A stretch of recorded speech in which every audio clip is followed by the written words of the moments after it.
अस्सलामुअलैकुम, मैं हूं हुरैन फातिमा और आप देख रहे हैं हिमायती न्यूज HD चैनल। नजर डालते हैं आज की अहम खबरों पर। कराची जिला मलीर में मोहम्मद नदीम पे हमला, 5 अफराद मुलविस। कराची के जिला मलीर में पोर्ट कासम PS पंप के करीब 5 अफराद ने मोहम्मद नदीम पे हमला कर दिया। जख्मी हालत में दिए गए बयान में मोहम्मद नदीम का कहना था कि मामला एक यतीम बच्ची की मदद से मुतालिक है, जिसकी वो और कुछ दीगर अफराद थोड़ी बहुत सपोर्ट करते हैं।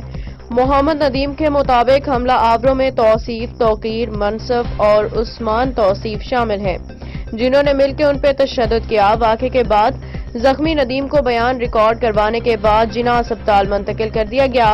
मोहम्मद नदीम का ताल्लुक मानसेहरा के अफरीदी बिरादरी से है, जबकि हमला करने वाले अफराद भी इसी बिरादरी के हैं।